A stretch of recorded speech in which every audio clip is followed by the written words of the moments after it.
여러분이 그 고향 다녀오실 때는 어떠셨습니까? 특히 이번에 이른바 지방으로 비수도권 지역으로 고향 다녀오신 분들 내 고향이 과거처럼 북적이든가요? 아니면 좀 설 풍경이 좀 낯설게 혹은 너무 조용했다라고 느껴지셨나요? 그 지역 소멸 시계가 점점 더 빨라지고 있다라는 지적들 높아지고 있는데요. 6463님이 작은 갯마을에 오랜만에 아이들 웃음소리가 들려요 이런 글도 올려주셨거든요. 내가 나고 자란 지역인데 점차 사람들의 발길이 뜸해지면 속상하죠. 그 지역을 또 어떻게 다시 살려낼 수 있을까요? 같이 한번 고민해 볼 수 있는 좋은 시간 마련했습니다.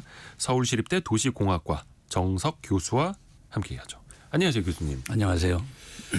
그 왜 어르신들이 일부러 역귀성을 하시기도 하잖아요. 그렇죠. 너희 내려오려면 길 많이 막히니까 우리가 올라갈게. 이런 역귀성도 이게 지역 소멸의 한 단면이라고요. 역규성은 사실은 과거에서부터 있었고 네. 이제 점점 늘어나는 추세인데 네.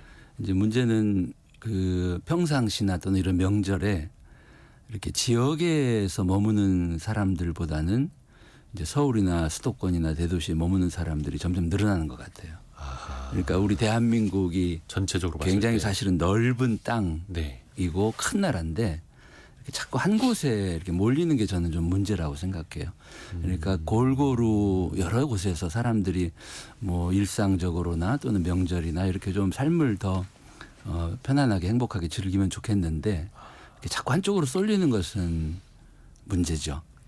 명절 때라도 전국으로 사람들이 다 흩어지고 흩어져서, 고향으로 예. 찾아갔었는데 예. 이제 명절마저도 수도권으로 그게 이제 모이면 문제라는 거죠. 그러니까 아하. 그 피가 한 곳에 쏠리면 문제잖아요. 골고루 막히지 않고 흘러야 되는데 지금 대한민국의 이제 가장 큰 위기는 저는 이렇게 한쪽으로 너무 쏠려서 이게 이제 쏠리는 쪽도 사실은 문제예요.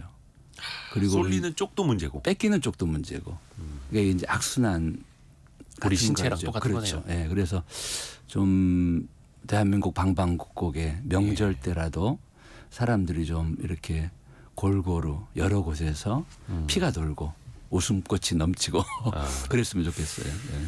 정경화님이 원주에 사는데 늘 한산해요. 원주 아파트 놀이터에는 아이들이 늘 전혀 없어요. 이렇게도 개인적으로 이제 체감하신 걸 보내주셨고요. 네. 또 나종훈님 입장에서는 한동안 안 보이던 아가들이 이번에는 많이 보이더라고요. 또 이렇게 명절에. 보내주셨고요.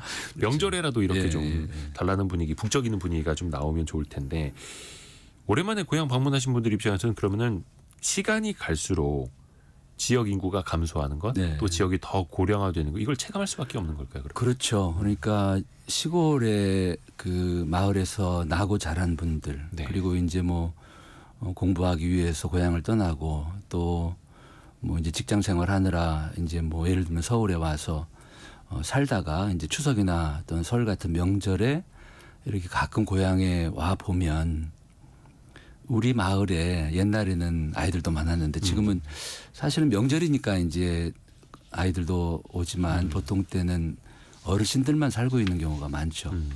그러면 가만히 이제 상상해 보면 이대로 10년, 20년, 30년 뒤에는 어떻게 될까. 그러니까 이렇게 지역이 소멸되어 가고 있다는 거를 가장 이렇게 온몸으로 느끼는 때가 명절 때 같아요. 예. 그래서 저는 이제 이 문제를 어떻게 할까? 어쩔 수 없는 문제일까? 그렇지는 않거든요. 그러니까 서울이나 대도시가 가지고 있지 않은 장점을 네. 대한민국의 시골, 로컬, 뭐 지방의 작은 소도시들 또는 농산어촌 시골 마을에 강점들이 있거든요. 네. 그러니까 이것들을 서로 살려서 이 골고루 좀 살릴 수 있는 방법을 좀 생각해 보면 좋을 것 같아요. 아하. 그러니까 내 고향 시골 마을이 이대로 문을 닫아도 좋을까? 아니다. 그렇죠. 내 고향 마을이 오래오래 지속되기를 바란다면 어떻게 하면 가능할까? 이런 좀 생각들을 이번 명절 때 이렇게 해보시면 좋겠어요. 그러면 원인을 찾고 대안까지 한번 같이 나아가 보시죠. 네. 그러면은 그 지난해까지 8년 연속 수도권으로 인구가 몰렸다고 하고 수도권으로 인구가 집중되는 현상은 뭐 사실 뭐 어제 오늘 이야기는 아닌데 점점 더 또 심해진다는 거잖아요. 그렇죠. 그 70년대 중반 1975년 그때 이제 대한민국 인구는 한 3,500만 명. 네. 그때 수도권의 인구가 전체 인구의 3분의 1 조금 안 됐어요. 그러니까 수도권 서울, 경기, 인천은 우리 국토 면적의 11.8%. 네. 그러니까 일할 조금 더 되는데 70년대 중반에 한 3분의 1 정도가 수도권에 몰려 살았던 것도 많은 거죠. 네. 그런데 이제 점점점 늘어서 2019년을 기점으로 과반, 그러니까 절반을 넘어섰죠. 그리고 지금까지 계속 수도권 인구는 늘고 있고 그리고 나머지 지역 인구는 줄고 있고 이제 이게 문제죠.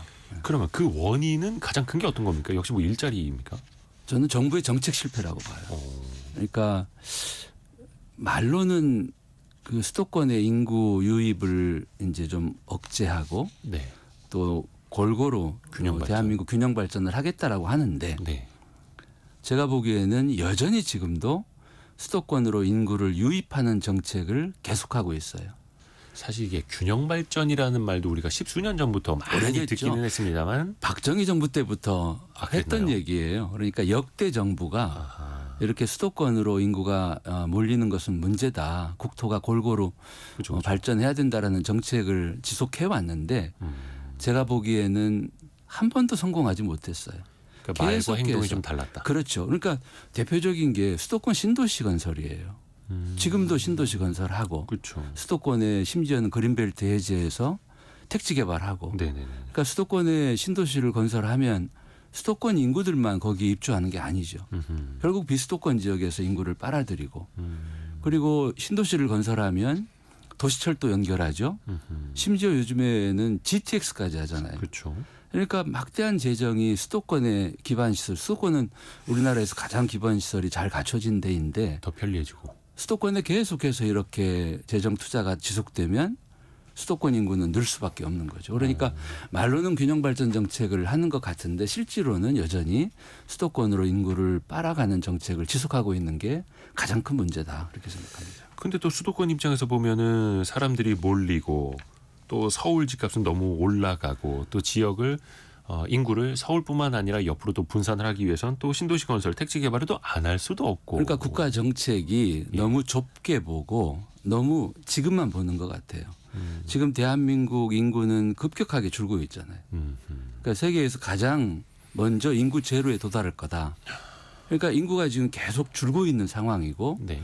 수도권만 보면 안 되죠. 그러니까 수도권의 부동산 가격을 안정시키기 위해서는 주택 공급을 해야 된다라고 우리가 생각할 수도 있겠지만 네네네.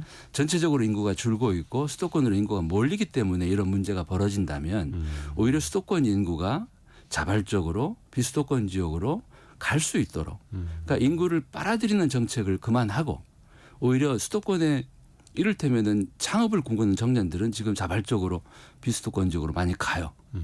또 중장년들 이미 정년 은퇴한 사람들은 사실은 여생을 꼭 수도권에서 살아야 되는 건 아니죠. 이분들이 내가 뭐 고향에 가서 또는 비수도권 지역에 가서 더 행복한 여생을 살 수 있겠다라고 하는 이런 희망을 갖게 하고 그런 선택을 하는 분들에게 적극 지원해드리고 네. 이렇게 이렇게 해서 인구가 좀 골고루 흩어지는 쪽으로 국가 정책과 지방 정부 정책이 가면 그러면은 이 흐름이 반전될 수도 있는데 여전히 과거의 정책을 지속하고 있는 게 저는 가장 큰 문제다.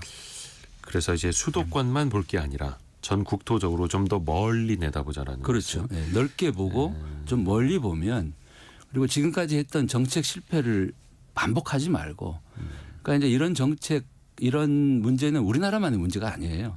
전 세계가 다 겪고 있습니다. 그렇죠. 소위 지역 간의 불균형 문제는. 아, 그래서 많은 나라들이 이런 정책들을 뭐 시행착오도 하면 또 새로운 정책으로 진화하는데 우리는 60년대부터 지금까지 똑같아요. 정책이.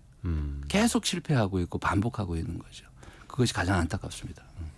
정경화님이 우리나라가 가장 심각해요. 일본보다 연령대 구성비가 더 안 좋아요. 이렇게 말씀해 주셨는데 또 정책 당국 입장에서는 멀리 보고 지역 균형 발전을 이룹시다 하면서도 당장 3년 후, 5년 후를 보면은 네. 또 이제 아우성지는 또 수도권의 목소리가 더 많이 들리기도 그렇죠. 하고 네. 그쪽에도 많은 표가 있기도 하고. 그럼 좀 대안을 한번 찾아가 보죠. 그 지역의 사례 하나하나 좀 살펴볼게요. 예. 이른바 생활 인구부터 늘리려는 곳이 있습니다. 대표적으로 이제 강원도 양양 같은 곳이 서핑 즐기는 사람들, 그렇죠. 관광으로 오는 사람들을 이제 잡겠다라는 건데 생활 인구 이게 이제 개념이 어떻게 다른 건지라 이게 실질적으로 지자체에 도움이 되는지도 좀 알려주세요. 저는 효과가 있을 것으로 봐요. 그러니까 지금까지는 지역 소멸을 막기 위해서 이제 정주 인구를 늘리는 정책 일변도였어요. 아예 거기다가 그러니까 주민등록을 옮겨 와라. 우리 지역에 주소지까지 오시라. 옮겨놓고 그러면은 뭐 얼마를 드리겠다 이런 식으로 아예 이제 거기에서 사는 정주 인구를 늘리자 이런 정책 일변도였는데 생활 인구는 그 중간 단계죠. 그러니까 생활 인구는 이런 거예요. 그러니까 주민등록을 예를 들어서 목포의 정주 인구는 지금 뭐 한 21만 명이죠. 네. 그분들은 목포에 주민등록을 이제 두고 있는 분들이에요. 그런데 목포에 내가 출장을 자주 가요. 예를 들어서 일주일에 두세 번. 네. 또는 어떤 분들은 지금 목포에서 그 회사 생활을 해요. 주민등록은 뭐 서울에 또는 광주에 두었는데 이런 식으로 목포라고 하는 곳에 주민등록을 옮기지는 않았지만 네.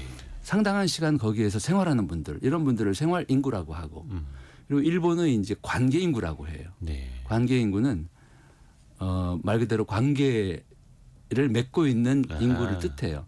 그러니까 저 같은 경우에 2021년에 목포에 한 달 살이를 했죠. 그리고 기회가 되면 목포에 가고 싶어요. 네. 뭐 광주에 갈 일 있으면 시간 나서 목포에 들렀다 오고 이렇게 어떤 지역을 애착을 갖고 관심을 갖고 그 지역을 좋아하는 사람들을 관계 인구라고 해요. 그러니까 이처럼 관계 인구나 생활 인구를 오히려 더 늘리면 이 사람들이 자연스럽게 정주 인구로 올 수 있다. 이제 이런 정책을 일본은 관계인구 정책 그리고 우리는 이제 최근에 생활인구 정책을 시작했고 어허. 그 효과가 꽤 있을 거로 저는 봐요. 나는 그 지역의 특정 산이나 바다가 좋아. 그래서 휴가 때마다 가던 분이 나중에 은퇴하고 아예 그곳으로 그렇죠. 자리를 잡아서 이제 가실 수도 있는 거고요. 네. 그게 이제 관계 인구고 또 생활 인구라는 개념도 조금 더 지자체 입장에서는 좀 넓게 가져가는 게 좋겠네요. 일단은. 그렇죠. 네. 그 일본의 예를 말씀드리면 일본은 아베 정부 때 그러니까 2018년부터 20년까지 3년 동안 네. 관계 인구 정책을 굉장히 강력하게 추진했어요. 그러니까 일본의 총무성이 우리로 말하면 행정안전부. 예. 그러니까 일본의 정부 부처 가운데 가장 어떻게 보면 중심 부처가 관계 인구 정책을 했어요. 그래서 3년 동안에 100개 이상의 지방 정부에 재정 지원을 해드린 거예요. 그리고 여러분들 지방의 관계 인구를 늘려봐라.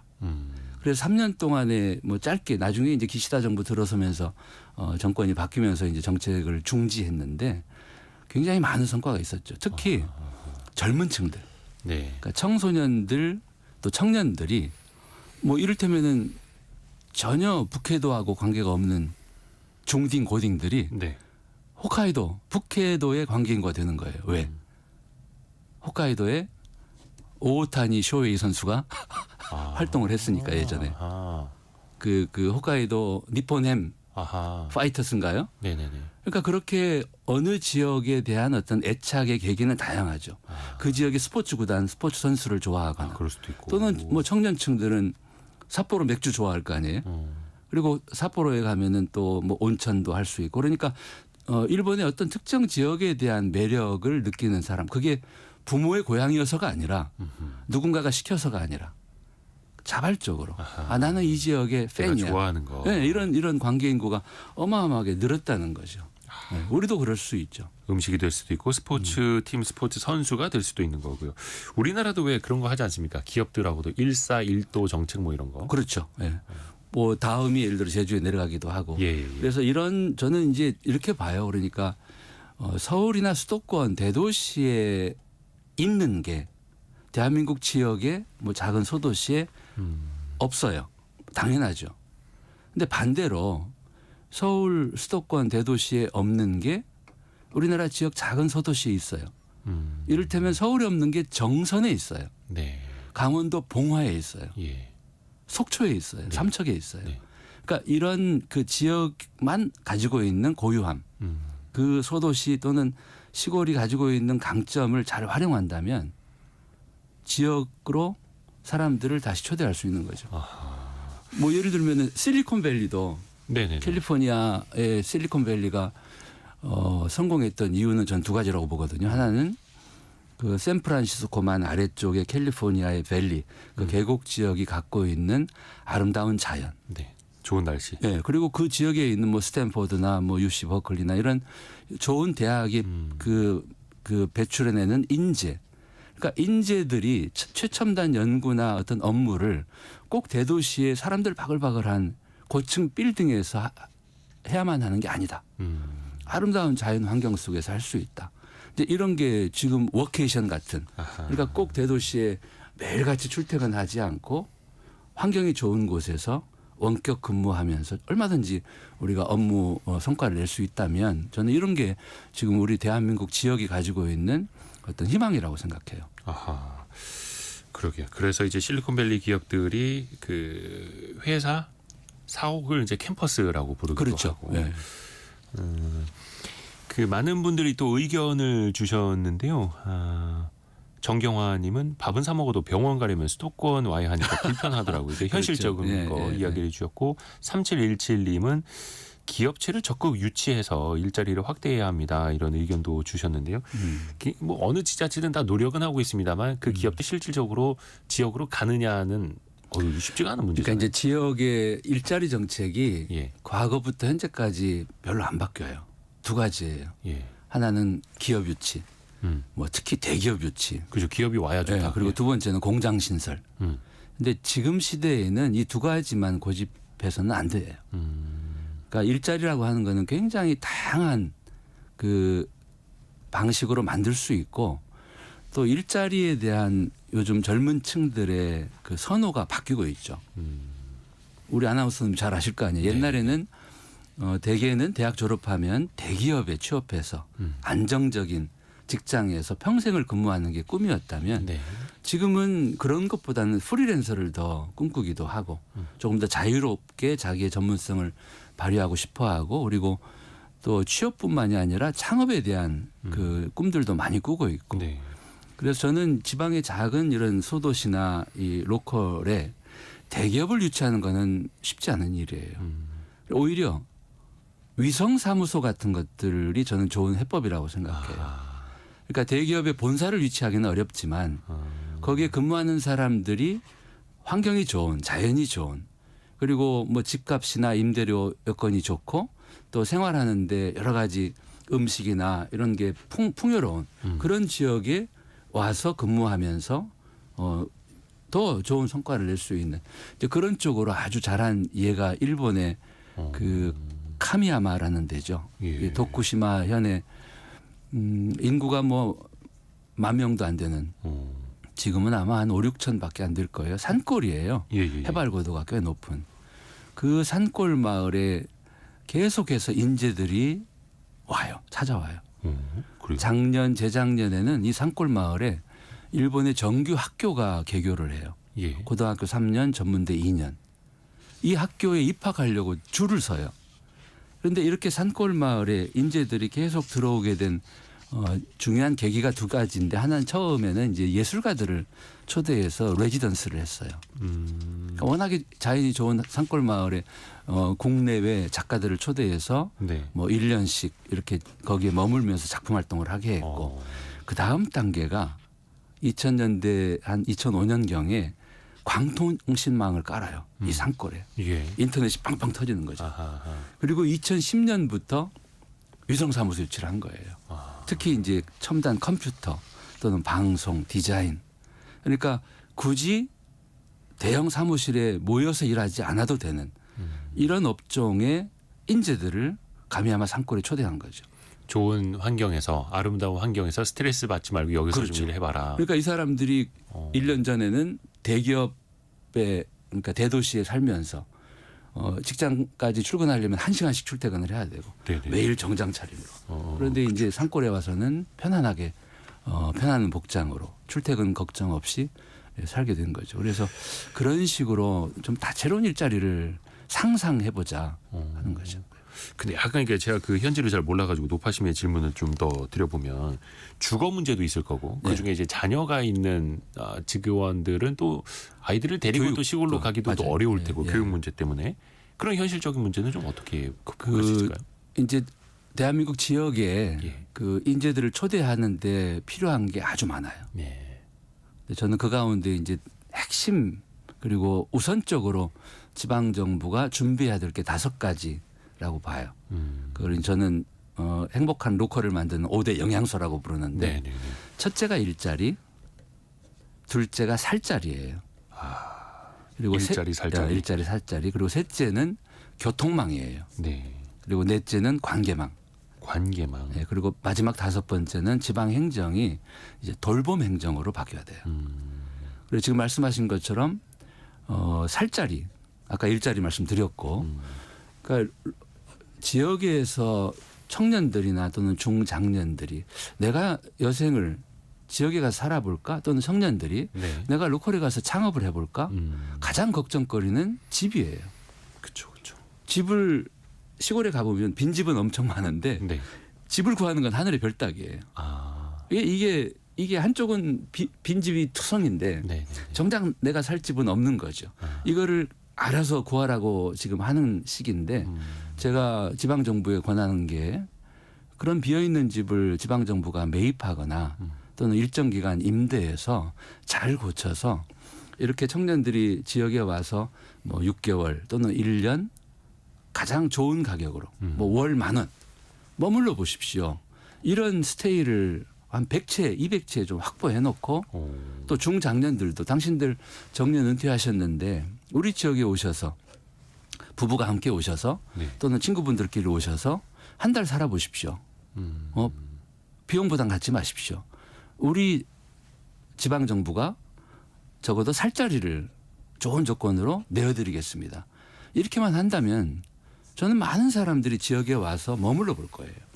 어차피 이제 빈집이었기 때문에 뭐 매입해서 좀 수리하는데도 큰 돈은 들지 그렇죠. 않고요. 뭐 강진군 같은 데가 잘합니다. 어허. 전라남도 강진군은 그 비어 있는 농촌주택 그 건물주들에게 이제 이런 식으로 그 협상을 해요. 어차피 비어 있는 당신 집을 우리 군에 5년 또는 7년 무상 임대해 주십시오. 그러면은 5년을 빌려주면 우리가 5천만 원을 들여서 리모델링하고 어. 7년을 빌려주면 조금 더 7천만 원 들여서 이렇게 집주인은 5년 또는 7년 동안 자기 집을 빌려주면 어차피 안 쓰는 집. 군청에서 안 쓰는 집이죠. 군청에서 돈 들여서 새 집으로 고쳐주다니. 바꾸고 그리고 그 기간만큼 강진구는 마을 호텔로 운영을 해요. 그러면 여러 빈집들을 연결해서 마을 호텔을 만들고 거기에 강진군이 지금 이제 음악도시 사업을 하거든요. 그러니까 전국의 음악인들을 초대해서 1년 동안 월 10,000원 정도만 내고 여기 사십시오. 우리 지역에서 음악하십시오. 이렇게 하는 거죠. 어허. 그러니까 그런 식으로 지방 정부가 이런 스테이를 많이 확보해서 인재들을 초대하는 것 필요하죠. 이야, 그게 살자리. 큰 돈은 살자리. 들지 않는 살자리. 그렇죠. 예. 교통망, 관계망, 돌봄, 행정까지 이야기해 주셨는데 하나씩 더 이야기를 들어가 볼게요. 네. 그 얼마 전에 정부가 지방 행정 체제 개편 권고안을 내놨습니다. 네네. 이게 이제 민간 학자들로 구성된 미래위원회에서 내놨다고 하는데 그냥 큰 틀은 이거더라고요. 부산, 울산, 경남, 예, 부울경. 대구와 경북, 대구, 광주시와 예. 전남, 예. 대전시와 충남 이렇게 광역시랑 도를 합치는 방안을 제안을 했더라고요. 이제 메가시티라고 주로 부르죠. 예. 그리고 이제 행정 통합 얘기를 하는 거죠. 저는 그러니까 메가시티나 행정 통합이 예. 하나의 대안은 될 수 있어요. 그런데 이것이 정말 최선의 해답일까? 저는 아니라고 생각해요. 오히려 도시 연합, 행정 연합이 저는 더 좋은 해법이라고 생각해요. 이게 통합이랑 연합은 어떤 차이일까요? 통합은 행정구역을 하나로 묶는 거죠. 그러니까 지금은 대구시 경상북도로 나눠져 있는 거를 네. 대구 경북 시 또는 대구 경북 특별도 이런 식으로 행정구역을 하나로 묶는 일인데 저는 그게 또 궁금하더라고요. 예. 그러면 이제 행정시가 통합이 되면 실제 살아가는 사람 입장에서는 뭐가 달라지는 건가? 어차피 물론 뭐 좋아지는 면도 있고 관계 뭐 군청이나 도청이나 시청 찾아가는 일은 좀 달라지겠지만 예, 예. 피부에 어떻게 와닿는 거예요? 그러니까 이제 여러 개로 나뉘어져 있는 행정이 하나가 되는 거죠. 예를 들어서 이제 서울특별시 안에 이제 25개 자치구가 있죠. 네. 그렇지만 크게 보면 하나의 서울시인 거죠. 네. 예전에 마산, 창원, 진해가 따로 있었는데 지금은 창원시가 그렇죠. 된 거죠. 통합의 예죠. 네. 뭐 청주시와 청원군이 지금은 청주시가 됐고, 그러니까 이렇게 지금까지도 행정 통합을 했던 사례들이 꽤 있어요. 네. 그런데 문제는 행정 통합을 하면 네. 예를 들어 예전엔 마산이 도시의 이름이었는데 지금은 마산이라고 하는 도시는 사라졌죠. 창원시밖에 없는 거죠. 네네. 마산은 그냥 창원시 행정구일 뿐인 거죠. 그러니까 역사가 이제 사라지는 면도 있고 그런 면에서 이제 갈등이 많이 따르게 될 수밖에 없어요. 네. 이름을 뭘로 할 거냐, 통합을 할 거냐 말 거냐. 그리고 행정 통합은 시간도 많이 걸리고 비용도 많이 들어요.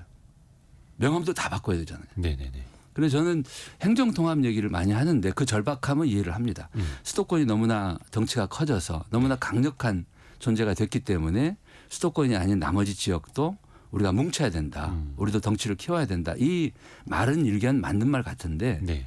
그것이 수반하는 비용이나 부작용이나 이 고통이 너무나 많기 때문에 행정 통합을 굳이 하지 말고 시군 행정구역을 다 유지하는 가운데 사실상 연합을 하자는 거예요.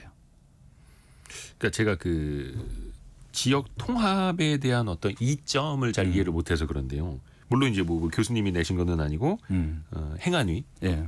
그 미래위원회라고 하는 민간 조직에서 이제 발표를 한 거기는 한데 과연 메가시티가 되면 뭐가 좋은 건가? 기업 일자리가 더 늘어나나? 아니면 이게 기업으로 따지자면은 합병을 해서 경영 효율화를 좀 일구자라는 메가시티나 그런 행정 개념이죠. 통합의 이제 논리는 이런 거예요. 예. 지금 우리는 이중의 행정 조직이 돼 있잖아요. 그러니까 광역 지방정부 도가 있고 네. 그 밑에 이제 시군이 있고 경상북도의 또 대구는 또 이 광역시죠. 그러니까 경상북도라고 하는 행정 조직 안에 네. 경상북도의 지위를 받지 않는 광역시 대구시가 있고 네네. 또 나머지 여러 개의 시군이 있어요. 그러다 보니까 어떤 일을 해결하려고 하다 보니까 잘 안 된다는 거예요. 아하. 그리고 또 시군들은 서로 경쟁을 하고 그리고 광역은 국가의 예산을 받아와서 그냥 단순히 시군에 내려주는 역할을 하고 그러니까 이렇게 이중적인 행정 조직이 비효율적이다 이런 논리죠. 그래서 이런 것들을 하나로 통합을 해버리면 심플해진다. 이제 이런 논리예요. 그래서 말로는 맞는 말인데 저는 이제 그 방법만이 유일한 해법이라면 그렇게 가야 되는데 행정구역 유지하면서 지금은 그 특별 지방자치단체를 만들 수도 있고 여러 행정 단위들이 서로 협력할 수 있어요. 뭐 예를 들면 지금 한창 지금도 논란이 목포 신안 통합이에요. 아. 원래 목포시와 신안군 그다음에 무안군은 네. 하나였어요. 그 가장 중심은 무안이에요 원래. 네. 무안군이 제일 뿌리가 깊고 그리고 목포는 이제 일제강점기에 새로 만들어진 도시였고 아하. 그리고 이제 신안이 행정 독립을 할 때는 새로운 무안이다라는 뜻에서 신안이라는 이름을 붙인 거죠. 네네. 그러니까 지금 이제 하나의 무안이었던 지역이 지금 무안군 또 신안군 목포시 세 개 행정구역으로 나눠져 있는데 네. 한동안은 택시 때문에 굉장히 힘들었어요. 왜냐하면 행정구역이 다르니까. 그 넘어가면 그리고 실외할증. 전남 도청은 무안에 있는데 그럼 목포에서 도청까지 가면 행정구역은 무안군이 되는 거예요. 네네. 그러면 목포시 택시가 거기 가서 영업을 할 수가 없는 거죠. 그래서 이 문제는 최근에 풀었어요. 그래서 이렇게 행정구역이 나뉘다 보면 아하. 서로 경쟁도 하고 이런 비효율이 발생하는 거죠. 그래서 제가 제안하는 거는 목포시는 통합할까 말까 가지고 갈등하지 말고 목포시는 무안이 행정연합을 해라. 아하. 이 연합을 하면 좋은 점은 각자가 가지고 있는 장점을 공유할 수 있어요. 신안군의 가장 큰 강점은 지금 신안군은 우리나라 최초로 버스 공영제를 했거든요. 네네네. 그래서 65세 이상 어르신들은 신안군 공영버스를 무료로 타요. 청소년들도. 네네네. 그런데 이게 신안군 버스이기 때문에 목포 시내에서는 운행을 못 해요. 네. 목포 터미널까지만 와요. 그런데 만약에 이 신안과 목포가 또는 무안이 함께 행정연합을 하고 신안군의 버스를 목포 시민들, 무안 군민들도 무상으로 65세 이상 청소년들은 타게 한다면 목포 시민들도 혜택을 누리는 거죠. 그러니까 신안이 가지고 있는 강점을 목포와 무안도 함께 나누게 하고 또 신안에 없는 게 목포에 있잖아요. 네. 그 목포의 강점을 신안 국민들도 누리게 하고. 그러니까 지금 대한민국이 가장 안타깝고 답답한 건 수도권의 인구를 뺏기고 수도권의 에너지를 뺏기고 모든 걸 다 뺏겼어요. 네. 그러니까 나머지 비수도권 지역은 절대 이제 약체가 된 거예요. 그 약체들이 똘똘 뭉쳐도 지금 될까 말까 한데 가까이 있는 인근 시군들끼리 싸우는 거예요. 근데 약간 그 도시 연합보다는 도시 통합을 주장하시는 분들 입장에서 보면 네. 그럴 거면 차라리 그냥 통합을 하고 말지. 예를 들어서 이제 이렇게 생각할 수도 있거든요. 도지사 따로 뽑고 시장 따로 뽑고 어차피 군수 따로 뽑는데 이분들도 결국엔 표를 의식을 할 테고 그러면 이게 그 선을 확실히 넘을 수 있는 연합이 가능하겠느냐 이런 반론이 있을 수도 있을 것 같거든요. 그러니까 그 사례가 있습니다. 예. 뭐 좋은 예가 음성과 진천이에요. 예. 그러니까 음성군, 진천군은 꽤 오래전에 한 10년 전에 예. 국립소방병원 유치 경쟁을 했어요. 전국이 유치를 했죠. 그런데 최종적으로 예. 충청북도 지역으로 이제 좁혀졌고 그러면은 음성군 붙어 있잖아요. 네. 둘이 이제 사활을 걸고 싸울 상황에서 서로가 타협을 한 거예요. 어떻게 소방병원은 음성군에 들어오게 하되 네네네. 그 병원의 혜택은 우리가 함께 누린다. 두 군이 협의를 한 거죠. 협약을 한 거죠. 이게 이제 확대돼서 증평, 괴산까지. 그래서 중부 사군, 충청북도의 이 4개의 군은 지금 중부 사군 서로 이 공유 조례를 제정하고 여러 가지를 함께 합니다. 작은 이 군 단위들이 무언가를 유치하기 위해서 서로 사활을 걸고 싸우는 대신에 네네네. 양보하고 그 혜택을 함께 누리고 지금은 아마 그 장례 시설도 함께 하는 것 같아요. 또 버스, 무료 버스도 인접시군 군민들이 함께 누리게 하고 네네네. 그러니까 각자 해결해야 될 것들은 각자 해야 되지만 네네네. 이 작은 지방의 소도시들은 규모가 작기 때문에 경쟁력도 약하고 소위 규모 경제가 안 되잖아요. 네. 이런 것들을 행정구역 단위로 지금은 서로 죽으라고 싸워요. 제로섬 게임이에요. 네가 이기면 나는 지는 거야. 그렇죠. 이런 바보 같은 판을 이제 바꿔야 된다. 그래서 지방의 소도시들은 이제 연합해야 된다. 연합은 뭉쳐야 서로에게 윈윈이 된다. 상생할 수 있는 게임이다. 이런 거죠. 뭉쳐야 산다. 이거는. 예, 예. 뭉치는데 방법이 통합으로만 가지 마라. 통합은 너무나 많은 고통이 따르고 비용이 드는데 연합은 지금도 할 수 있다.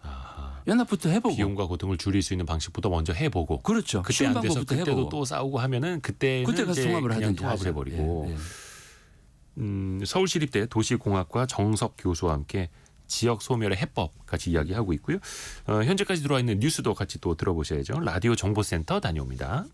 서울시립대 도시공학과 정석 교수와 함께 지역 소멸 그 해법을 찾아서 같이 이야기 나눠보고 있는데요.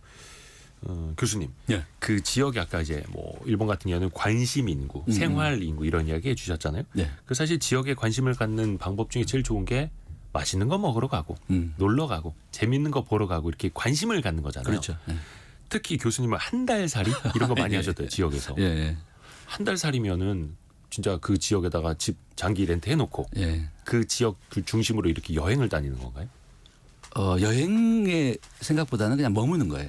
아 머무는 것 예, 자체. 그러니까 우리가 이제 여행은 막 계획을 세우잖아요. 네네. 그리고 이제 시간의 제약을 받잖아요. 네. 그러니까 어딘가에 숙소를 정하고 어디 막 다녀야 돼요. 그쵸. 바쁘게. 마음이 급하죠. 예. 근데 이제 한 달 살이는 그냥 숙소를 한 곳에 정하고 그렇게 일일이 어디를 가자 이런 계획도 안 세웠어요, 저는. 그냥 가만히 좀 지내보자. 머물러 보자. 그러니까 왜 한동안 강원도 한 달 살이, 예, 제주도 예, 한 예. 달 살이서 현지인들처럼 그렇죠. 현지인처럼 살아보는 거예요. 예. 그러면은 저는 굉장히 그래서 이제 제가 그 어떻게 하면 서울로만 이렇게 자꾸 수도권으로만 오는 이 인구의 흐름이 이렇게 반전이 일어날 수 있을까에 가장 좋은 계기를 저는 체류형 로컬 여행으로 생각해요. 체류형 그 지역 여행. 여행. 아, 예. 머물면서. 그러니까 바쁘게 오가는 여행이 아니라 네네네. 그러니까 저처럼 이제 대학 교수들은 안식년, 연구년에는 6개월 또는 1년 동안 수업을 안 해도 되니까. 그러니까 한 달 살이가 가능하죠. 좋은 직업이셔서. 예. 그다음에 이제 정년 은퇴하신 분들도 한 달 살이가 가능하고. 근데 예를 들어서 바쁘게 사는 이제 직장인들이 그런 분들에게는 예를 들어 일주일 어, 또는 뭐 보름 또는 뭐 뭐 3박 4일도 좋아요. 다만 그 기간을 바쁘게 오가지 말고 네네. 그냥 숙소도 한 곳만 정하고 그리고 여러 목적지를 굳이 정하지 말고 제가 권하는 거는 그 지역을 잘 아는 사람을 예. 만나는 거예요. 그래서 그 사람이 하라는 대로 거기서 살면서 여기 한번 가봐요. 그러면 따라가 보고. 이장님한테 여쭤봐도 되고. 예, 뭐 이장님께 물어봐서 그러니까 그렇게 한 곳에 머물러 보면 이제 그 지역의 맛을 이렇게 느끼게 되고 나도 모르게 그 지역에 좀 스며들게 돼요. 그러니까 로컬의 매력에 이렇게 푹 젖게 되죠. 이제 그런 게 계기가 되면 조금 기간을 늘려보고 그러니까 한 달 살이 해본 다음에 뭐 한 반년 또는 1년 살이도 해보고 그리고 꼭 한 곳에만 이렇게 하지 마시고 네. 대한민국은 넓거든요. 네네네. 여기도 좀 지내보고 저기도 지내보고 이렇게 여러 이 지역하고 나하고 궁합도 있는 것 같아요. 아하. 나에게 잘 맞는 곳을 또 찾아서 그렇게 이런 체류형 로컬 여행이 좀 붐이 되면 좋겠어요.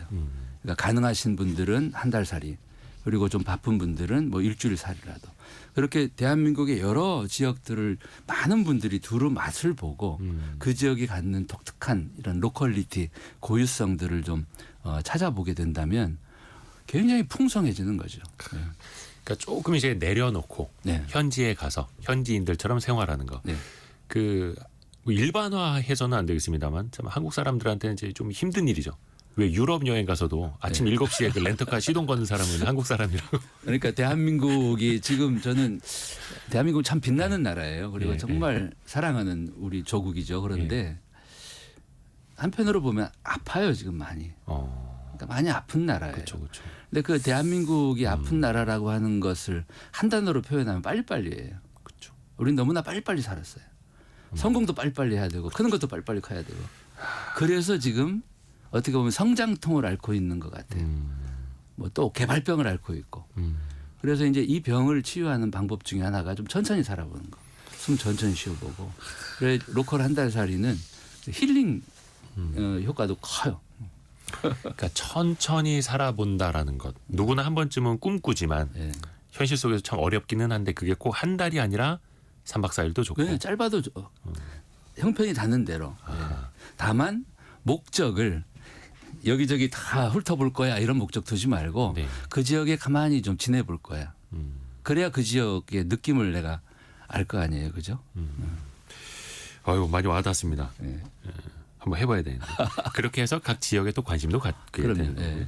그 지방 소멸에 대응하기 위한 기금, 지방 소멸 대응 기금이 있다고 합니다. 이게 2022년부터 시작된 걸로 알고 예. 있는데 이게 해마다 1조 원 이상을 투입한다고 합니다. 1조 예. 원 이상은 굉장히 큰 돈 아닙니까? 맞아요. 예. 어디 효과가 있습니까? 효과가 없는 건 아니죠. 예. 그렇지만 이 큰 돈들이 자칫 의도와 달리 엉뚱한데 이렇게 쓰이는 경우도 많아요. 뭐 문재인 정부 때 했던 그 도시재생 뉴딜 사업, 네. 박근혜 정부 때부터 시작했죠. 이런 네.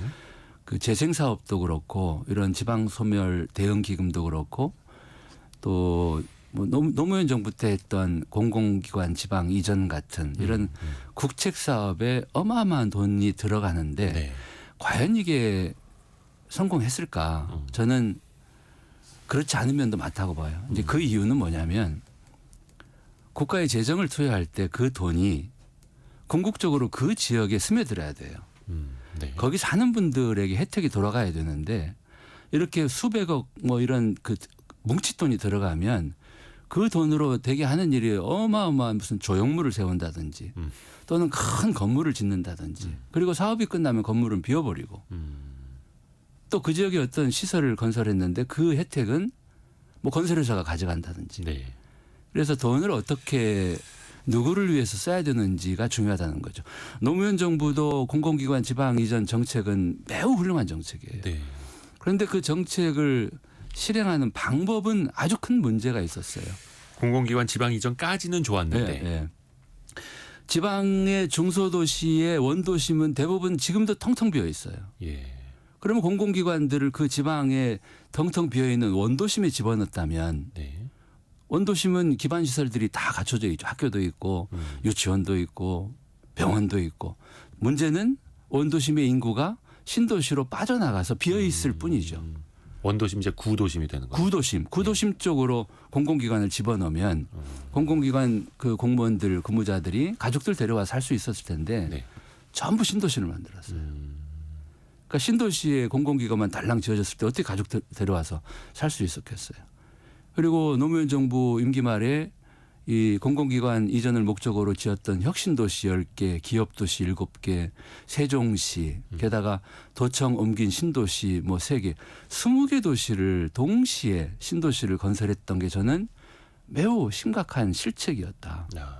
신도시를 동시에 건설하면 어마어마한 토지 보상가가 풀리고 논밭을 갖고 있던 사람들이 보상가를 받으면 그 돈의 상당수는 강남 아파트 사는 데 들어갔을 거예요. 그러니까 부동산 가격을 오히려 끌어올리고 신도시를 건설하다 보니까 신도시로 구도심에서 인구들이 또 뺏기게 되고 그래서 지방을 살리자는 그 매우 훌륭한 정책이 어마어마한 돈을 들여서 했지만 결국은 지방의 기존 도시들은 구도심들은 인구를 더 뺏겼다. 그리고 지금 신도시들은 어마어마하게 좋은 도시가 됐죠. 그런데 그 신도시를 채우느라 기존에 있는 도시들은 더 힘들어진 거예요. 그러니까 돈은 이중으로 들고. 그러니까 이제 이런 어떻게 보면은 어마어마한 잘못된 실책들을 계속 반복하고 있는 거죠. 그러니까 공공기관을 지방으로 이전했다면 그 주변이 먼저 또 활성화될 수 있도록 먼저 한 곳에 집중을 했었어야 된다라는 그런 집중 취지. 뭐 어차피 지금 여러 곳으로 옮겨 그건 뭐 맞는 말인데 제 네. 얘기는 비어 있는 이 기존 도시 안에 넣으면 더 좋았을 텐데 왜 멀쩡한 논밭에 새로운 도시를 만들고 공공기관을 이전했을까? 그 지점이죠. 그 지역 내에서도 또 균형 발전을 또 생각했을 때고 또 공공기관 하나 지방 이전을 할 때도 잡음이 굉장히 심하지 않습니까? 많죠. 예, 예. 그러니까 당장 거기에서 내려가야 하는 뭐 임직원들부터 어느 지역에서는 우리로 와라 또 지역 내에서도 이쪽으로 그런 와라. 면도 있어요. 그러니까 유치 경쟁을 서로 하니까 예. A군 또는 B군에 넣기 어려우니까 사이에 있는 신도시를 만든 면도 있긴 한데 근데 이제 문제는 지금은 새로 일을 자꾸 벌일 때가 아니다. 저희가 이제 시간이 거의 이제 다 예. 돼가 갖고 좀 우리가 주목해보고 배울 만한 해외 사례 어떤 게 있을까요?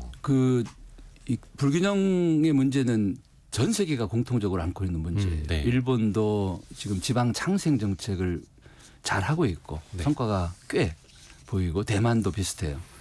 프랑스의 경우는 파리와 나머지 사막 이런 얘기까지 할 정도로 이 지방의 그 격차가 컸는데 프랑스까지도. 예, 프랑스는 여러 번 정책을 진화시켜서 지금 하는 정책은 결속 정책입니다. 그러니까 한때는 통합했어요. 네네. 레지옹 통합도 했는데 지금은 통합하지 않고 작은 시군들을 결속시켜요. 제가 아까 얘기한 그 도시연합, 행정연합 정책이죠. 그리고 독일도 똑같이 동서독의 통일 이후에 동독 지역의 격차로 골머리를 앓고 있고 네. 유럽연합도 똑같아요. 네네. 그리고 영국도 마찬가지죠. 영국도 옛날 산업 도시들이 상대적으로 어려우니까 이제 브렉시트까지 온 거죠. 그렇죠. 영국이 최근에 하고 있는 정책 하나만 소개해드리면은 네. 레벨링업. 이건 뭐냐면 영국의 여러 지역 가운데 가장 힘든 지역들의 재정 투자를 하는 거예요. 그래서 평균 수준으로 끌어올리는 거예요. 우리 같으면 상상도 못해요. 우리는 지금 계속 경쟁시켜요. 그러니까 지방소멸 대응기금도 경쟁 베이스예요. 경쟁에서 이긴 데다 돈을 줘요. 우리는 자꾸 싸움을 시켜요. 그런데 영국은 가장 힘든 데에 투자해서 거기를 평균 수준으로 끌어올리면 거기만 좋아지는 게 아니다는 거예요. 이 논리는. 전체에도 좋아진다. 그러니까 가장 약한 곳을 살리는 정책. 이런 식으로 많은 나라들이 계속 이 정책을 진화시키는데 우리는 과거의 정책을 실패한 정책을 계속 답습하고 있다. 생각을 좀 바꿔야 된다. 영국의 레벨링업, 예. 프랑스의 결속 정책 등도 들어봤고 다른 나라들도 사실 지방 소멸 문제 때문에 똑같이 머리가 큰 건 똑같고. 골병을 앓고 있다. 어이구 시간이 벌써 다 됐네요. 서울시립대 도시공학과 정석 교수와 함께 이 지역 소멸 문제 같이 고민해보는 시간이었습니다. 고맙습니다. 네, 고맙습니다.